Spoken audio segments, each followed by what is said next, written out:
Bonjour. Bonjour. Aujourd'hui, on se retrouve autour de la thématique du projet personnalisé. La première idée, c'est la participation pleine et entière de la personne concernée autour de ses choix de vie. La co-construction et la mutualisation de l'ensemble des compétences de tous les acteurs. Et enfin, le fait que ce soit un processus continu dont le rythme peut varier en fonction de la personne elle-même.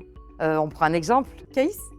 Oui, alors Caïs, il a 9 ans, il est accompagné par le DIM déjà depuis quelques années et la seule chose qu'il nous dit, lui, c'est qu'il veut être président de la République. Alors il ne le dit pas comme ça, il dit juste « je veux être Macron ». Alors les parents, les attentes ne sont pas au même niveau. Eux, c'est plutôt qu'ils soient calmes dans les lieux publics et puis qu'ils apprennent à lire. Donc on a un môme qui veut être président de la République et des parents qui veulent simplement qu'il soit plus sage et meilleur à l'école. Bon, on construit comment un projet personnalisé avec tout ça ? On demande à Caïs, c'est quoi être président ? Alors là, il nous répond sentir bon, être beau, bien coiffé, bien habillé, parler en public et surtout passer à la télé. Finalement, ça n'a pas été si compliqué que ça de construire des axes avec les parents. Le premier, ça a été autour de tout ce que nous avait dit Caïs. Je veux être beau, je veux sentir bon, je veux être bien habillé.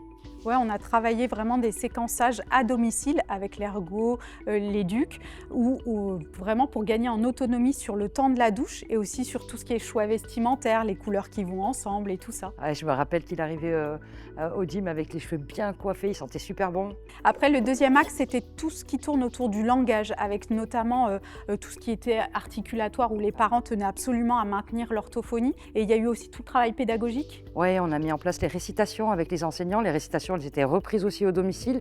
Ça lui a permis de s'entraîner. Et du coup, on l'a inscrit au conseil municipal des enfants, où là, il a pu faire des discours et s'expérimenter vraiment.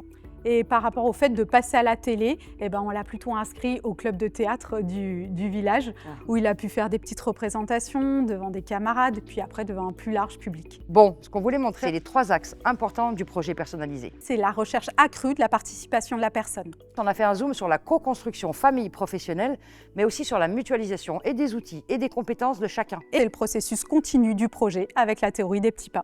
En réalité, si on les écoute, c'est eux qui nous donnent les clés. Alors, t'es prêt pour le projet personnalisé ? À bientôt.